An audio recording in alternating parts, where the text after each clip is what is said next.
On this Friday night, new claims of foreign interference. The Liberal MP accused of accepting support from the Chinese government. But the Prime Minister's senior staff knew. Global News investigates. Vowing victory, the Ukrainian president reflects on a year of Russia's war. Україна живе. And the cynicism over Beijing's pitch for peace.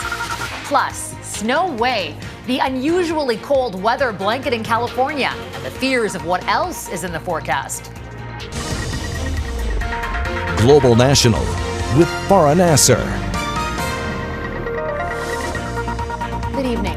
Thank you for joining us. After a months-long investigation into alleged attempts by Beijing to interfere in Canada's democratic process, Global News can reveal new allegations emerging from an ongoing probe by the Canadian Security Intelligence Service.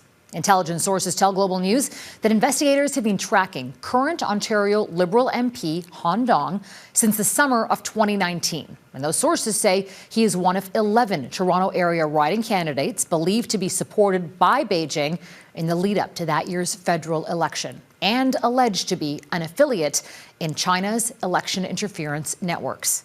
Tonight, Mackenzie Gray has the new revelations in this Global News investigation. Mackenzie.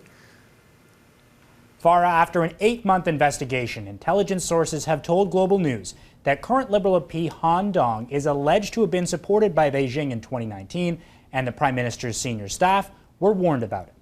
Reliably read since 1993, scoring the Liberal nomination in Don Valley North has been harder than winning a general election recently. But instead of leaning on his connections as a former Ontario MPP, sources say Han Dong had help from the Chinese consulate in Toronto to become the 2019 Liberal candidate in the riding.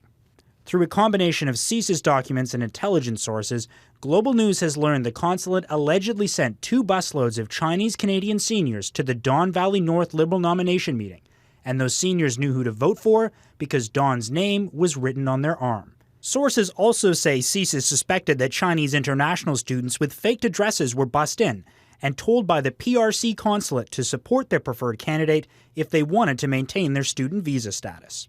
Dong denied allegations he was helped by Beijing, calling them false accusations that slander me and the community I represent. My nomination in 2019 was open and followed the rules. The Liberal Party of Canada echoed that nomination was open, adding Dong was elected by registered Liberals in a race that followed their national rules. Global News has not verified the allegations against Dong, but even if they are found true, political parties are private organizations and can set their own rules. Non-Canadians can vote in Liberal nomination races if they live in the riding and are party members. This is Han Dong. I'm the Liberal candidate for Don Valley North. Dong won the nomination, but he still needed Justin Trudeau's stamp of approval to carry the Liberal banner in the suburban Toronto riding, one with a sizable diaspora of Chinese Canadians. A senior intelligence official told Global News CSIS shared their concerns about Dong in late September 2019 during a classified briefing with senior Liberal Party staff who hold security clearances. In that meeting, CSIS urged them to rescind Dong's nomination. CSIS was concerned that Han Dong was connected to the People's Republic of China Foreign Interference Network in Canada, an official with knowledge of the brief told Global News. Despite the alleged warnings to his staff, Trudeau approved Dong's candidacy. During the election, a top Liberal organizer even warned Dong's team that he was allegedly a CSIS target, according to sources. Dong is still an MP today. Global News asked the Prime Minister's office multiple questions, including if Trudeau knew Dong was allegedly a CSIS target, but PMO didn't respond to any of our questions, saying there were so many factual inaccuracies that it's not possible to begin to even answer them. Farah? Mackenzie Gray in Ottawa. Thank you, Mackenzie.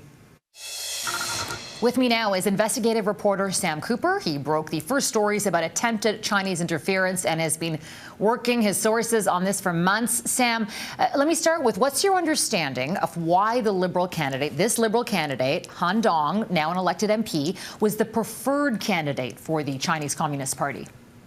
Farah, our sourcing says the point of China's interference is it wants Canadian officials to favor China's interests. So China targets favored candidates, and by giving them clandestine support and funding, helps elect them. This creates a bond of obligation, so these Canadian politicians won't criticize China on human rights issues, or they might support China on big issues, such as perhaps the case of Mun Wanzhou and our Michaels imprisoned in China, for example. With regards to Mr. Don specifically, to be clear, he has denied the allegations. But what our sources say is that CSIS called Don a close contact of Toronto consulate officials. Also, in 2019, he allegedly met with a senior Chinese Communist Party official in New York State as part of China's interference plot. So the concern is he is being directed by these officials. Well, the Prime Minister says he's aware of Chinese interference generally and knows it's a serious issue, even raised it when he met Chinese President Xi Jinping last year.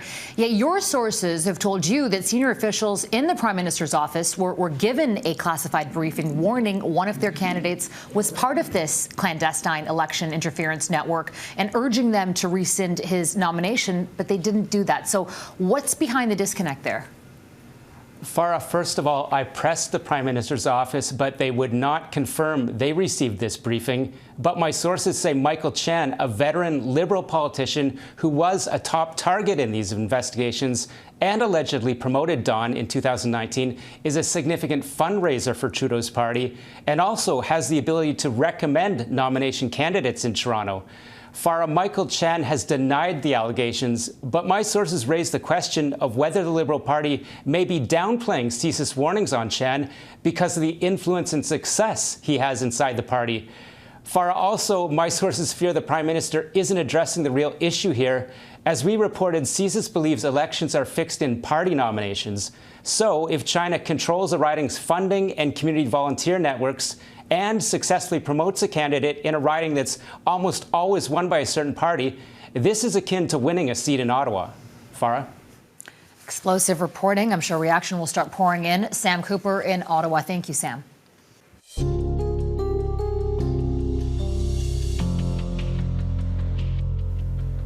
To Ukraine now, on a day of commemoration, reflection, and heartache. It's been 1 year since Russia launched its full-scale invasion, upending the lives of all who live there. Today, Ukrainians wept at memorials for their tens of thousands dead. President Volodymyr Zelenskyy remained defiant, vowing to push for victory in 2023. He called this day last February the longest day of our lives, saying every Ukrainian now has at least one contact in their phone who will never pick up the phone again. But he stoically reminded the world Ukraine did not raise the white flag. Instead, it defended the blue and yellow. Наша віра зміцнив наш дух. Ми вистояли перший день повномасштабної війни. Ми не знали, що буде завтра, але точно зрозуміли, за кожне завтра треба битись. Our Europe Bureau Chief Goomansingh begins our coverage tonight on how the world is marking this grim anniversary. 365 days of anguish. The people of Bucha bear deep wounds. It was here that the world saw some of the first atrocities committed in the name of Russia's so-called special military operation. An estimated 400 civilians were killed, some executed in the streets. They were hastily buried only to be exhumed later to document their cause of death and ID the bodies. Ukrainian President Volodymyr Zelenskyy said the terrible things seen in this city after the Russians fled were some of the scariest for him of the full invasion. Russia and the world expected Kyiv to be seized in days and the government overthrown. Yet a year later, may this be proudly proclaimed everywhere. Ukraine is alive. Слава Україні! Glory to Ukraine, glory to the heroes, rang out in St. Sophia Square. Soldiers and families together commemorating what Zelenskyy coined the year of invincibility. The conflict is the largest war on European soil since the Second World War and led to Europe's largest refugee crisis. The UN estimates at least 12 million people fled their homes. We need to remind that it's important to win. It's important to send additional weapons. 4 Leopard 2 tanks are now in the hands of the Ukrainian military courtesy of Poland. Canadian soldiers have been in Poland training Ukrainians to use the modern tanks. Kherson was the last major city liberated by Ukraine. Today, the streets mostly empty. But here, too, people speak of resilience. We survived bombardments, didn't we? We survived the atrocities. That commitment to country and belief that they will be victorious is something that hasn't faltered with time. No one, however, believes that the battles will get any easier, especially as Russia moves to strengthen its relationships with Iran and China. Farah? Crystal Goomansingh in London. Thank you, Crystal. In Russia, signs of sympathy for Ukraine on the anniversary of the invasion. In both Moscow and St. Petersburg, some residents laid flowers and candles at separate monuments of Ukrainian writers. Between those two instances, though, more than 15 people who were paying tribute ended up being quickly detained by police. And other residents also felt differently, with some people grabbing flowers and dumping them in the garbage. Here in Canada, Prime Minister Justin Trudeau wasn't hiding his thoughts about Russian President Vladimir Putin today. Putin is dangerous, he is cowardly, and he is weak. His brazen disregard for human life, his irresponsible rhetoric, and his willingness to inflict terrible violence on innocent people may seem to have no limits.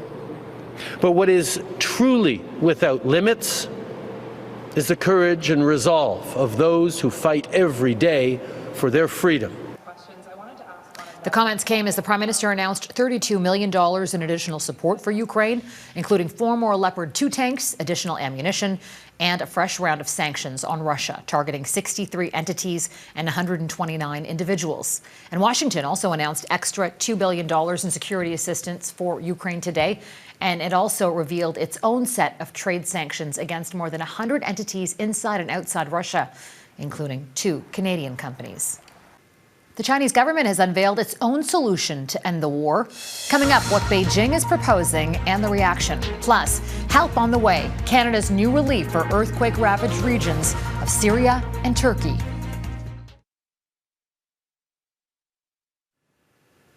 There are more questions over what role China will play in the war as Beijing tightens its alliance with Moscow, stoking fears it may help arm Russian forces.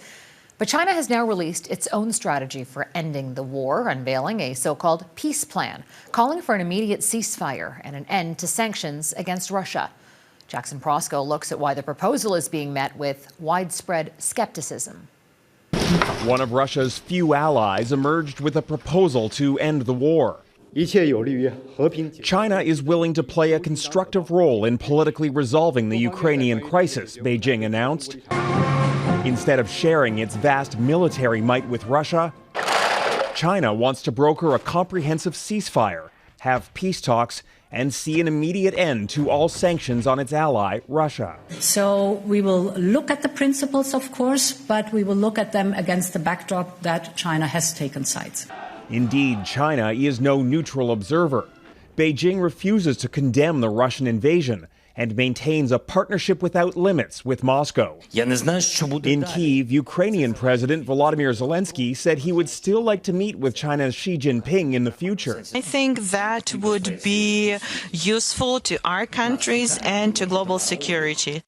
Ukraine says any peace plan must start with the complete withdrawal of Russian troops. 1 year ago, at the UN Security Council, Western allies quickly rejected China's proposal. Members of this council should not fall into the false equivalency of calling on both sides to stop fighting. No member of this council should call for peace while supporting Russia's war on Ukraine and on the UN Charter.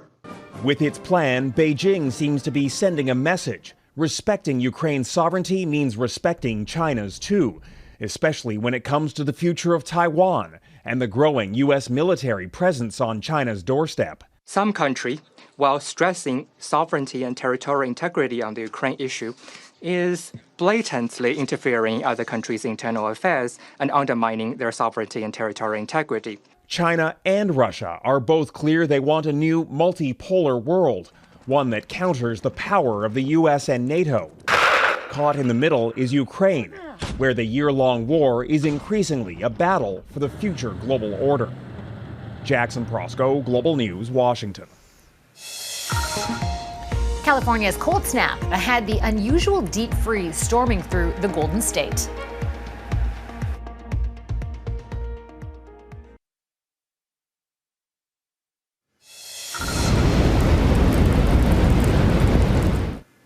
More troubling weather in the United States as an unusual winter storm sweeps through parts of California. The system has also triggered rare blizzard warnings, the first ones in decades in areas around Los Angeles and San Diego. The heavy snow and dropping temperatures are not the only concern either. Strong winds and rain are also slamming the region, raising the risk of flash flooding. And most of Canada is under some form of winter weather warning tonight. Environment Canada has issued extreme cold warnings for most of the country, including Newfoundland and Labrador, where the wind chill is expected to make it feel more like -50. The bitter cold will also be felt across all of Alberta and Saskatchewan, where the wind chill is expected to dip somewhere between -40 and -50 degrees. And BC is bracing to be blasted with a record-breaking cold snap as well. Now, even with that blast of bitter cold, Ottawa's Rideau Canal Skateway will stay closed all winter. That's the first time that's happened in its 53-year history. Above seasonal temperatures have kept the world's largest skating rink closed all season. The National Capital Commission, which maintains the rink, requires the ice to be 30 centimeters thick before allowing skaters to lace up, and says it usually takes about 10 to 14 consecutive days of temperatures below -10 to reach that thickness. In Quebec, the bus driver accused with intentionally ramming a Laval daycare with a city bus, killing 2 children, has been found fit to stand trial. A psychiatric evaluation found that Pierre Ni Saint-Amand is mentally able to participate in the criminal case. The 51-year-old will now be evaluated to determine if he can be held criminally responsible and whether he was suffering from a mental disorder at the time of the incident. The federal government pledged an additional $30 million in relief aid for people impacted by those devastating earthquakes in Turkey and Syria. $20 million in funding will be provided as humanitarian assistance in response to appeals from the United Nations. The other $10 million will match donations provided by members of the Humanitarian Coalition, which is on top of the $10 million in matching donations provided to the Canadian Red Cross. Held hostage. Next, why one Ukrainian community is unable to risk fighting back in the Russian invasion.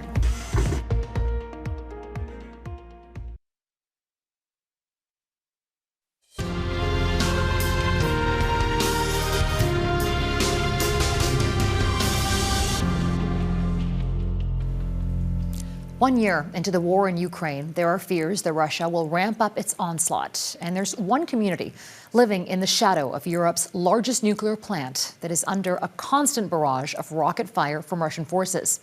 Tonight, Jeff Semple tells the story of a damaged mining city in the banks of the Dnipro River in southern Ukraine, a city that can't fight back.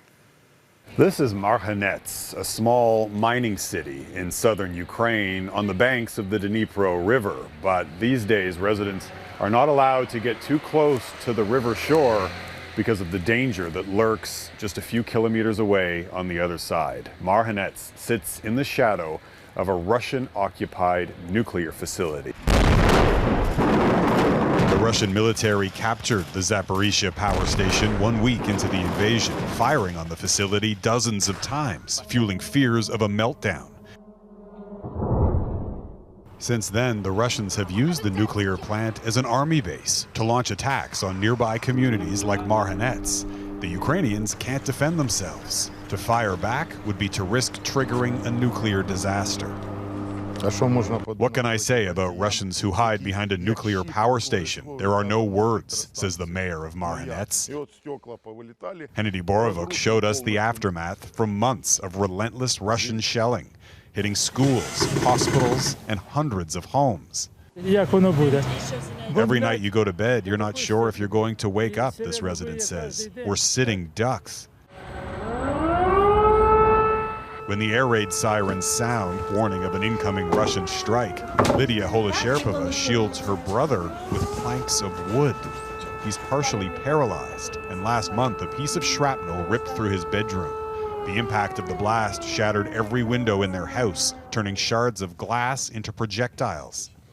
Can I use swear words? A lot of swear words, she says, when asked about the Russian military. We need to push them out as soon as possible. Like her brother, a lot of people here are vulnerable, old, poor, and sick.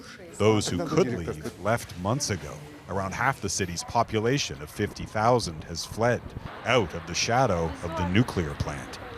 It's a living nightmare. We remember Chernobyl, and this could be many times worse, says this patient at the Marhanets hospital, which is just kilometers from the power station.